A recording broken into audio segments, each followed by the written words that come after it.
l'islam hier, demain.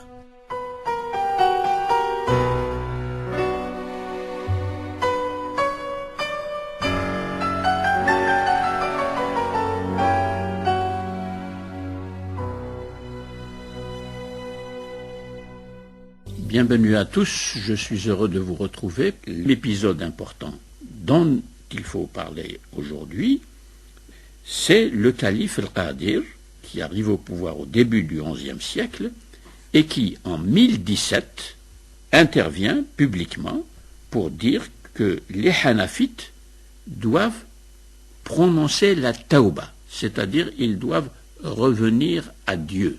Revenir à Dieu veut dire accepter la théorie du Coran incréée, appliquée même au mushaf du Coran que nous tenons entre les mains et que nous lisons. C'est le rejet total, donc, de la théorie mu'tazilite. Alors, le problème ici, c'est que nous avons des califes qui interviennent dans un débat théologique. Et ceci pose un problème de compétence du calife. Est-ce que le calife est compétent pour trancher un problème qui relève de l'autorité des ulama mujtahidoun seulement? Voilà le problème. Eh bien, Ibn Hanbal, qui conduisait l'opposition à Bagdad au moment de la mihna instaurée par le calife al-Ma'moun, Ibn Hanbal a dit exactement ceci dans une formule qui est connue, qui est rapportée par les sources anciennes: La ta'ata li makhlouqin fi ma'siyatil khaliq. C'est-à-dire que les croyants ne sont pas tenus à l'obéissance à un makhlouq, une créature de Dieu. Le calife est une créature de Dieu. C'est un homme comme les autres hommes. Il a simplement la charge politique d'appliquer et non pas d'énoncer la charia. C'est donc le partage des pouvoirs.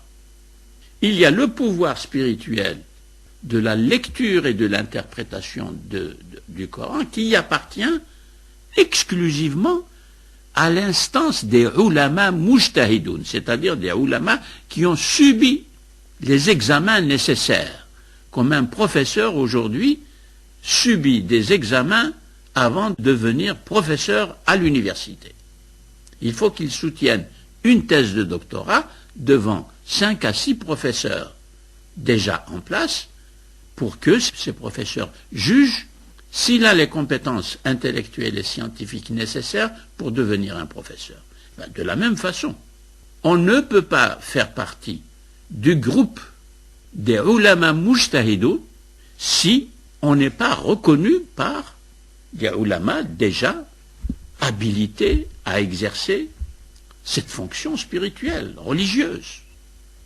C'est pour cela que j'insiste sur cet épisode important qui touche au cœur même de la pensée islamique. Car si le calife, légitimé dans la bay'a par justement l'instance des ulama qui viennent faire allégeance politique au calife au moment de son accès au pouvoir califal, eh bien, la légitimité du calife va dépendre toujours de l'instance des ulama mujtahidoun qui contrôle l'exercice de cette légitimité. Je reviens donc à mon point au sujet de l'intervention du calife al-Qadir qui oblige les partisans du Coran créé à renoncer cette fois-ci, sous peine de poursuite, sous peine de procès et sous peine même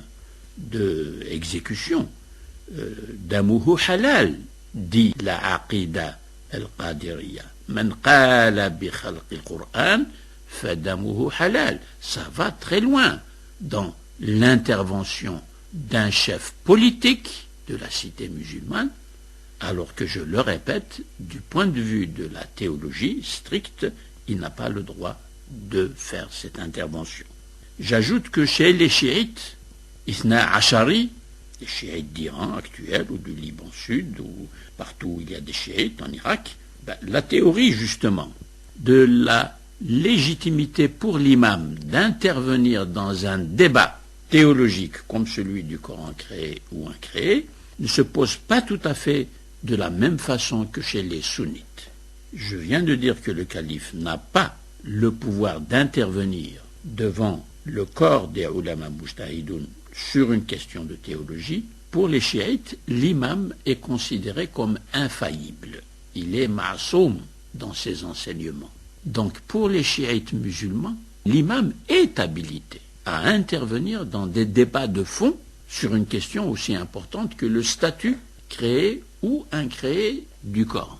Alors nous voyons ici une conception différente sur la séparation de l'instance religieuse, de l'autorité religieuse, et de l'instance du pouvoir politique.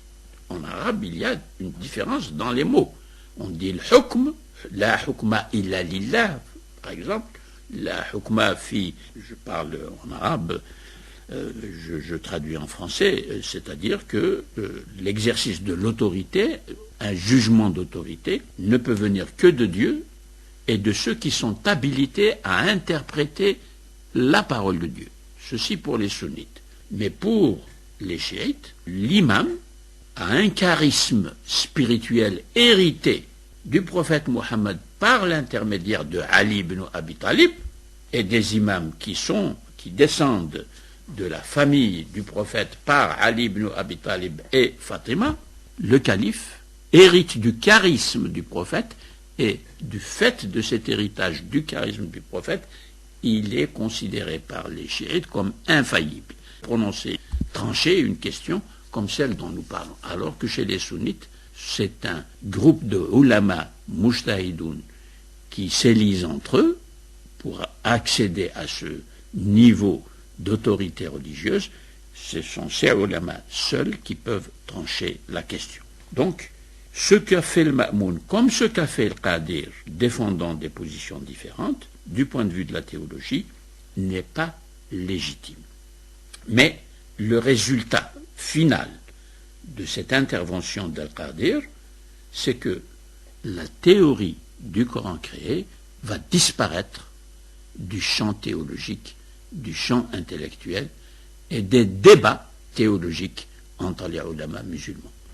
Et bien entendu aussi, chez les chiites, il ne va plus en être question.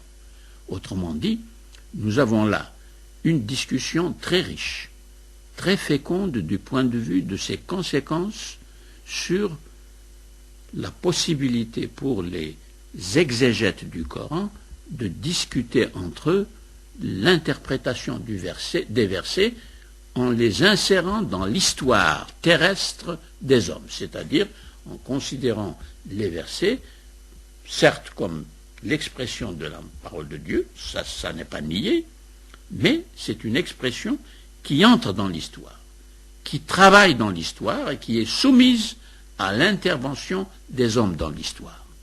Alors, je pense que la pensée islamique a perdu beaucoup dans cet échec et dans cette interruption brutale par une intervention politique d'un débat qui, je le répète, aujourd'hui apparaît comme un débat nécessaire pour tous les musulmans, et c'est pour cela que j'ai insisté sur ce point-là, car je vous avais dit dès le début de nos causeries que c'est l'objet de ce que j'ai appelé l'islamologie appliquée.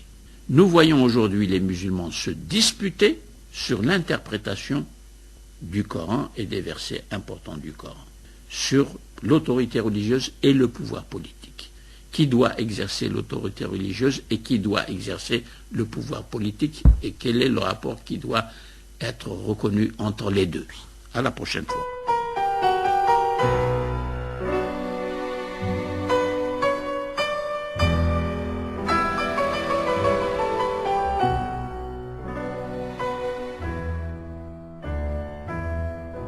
L'islam, hier, demain.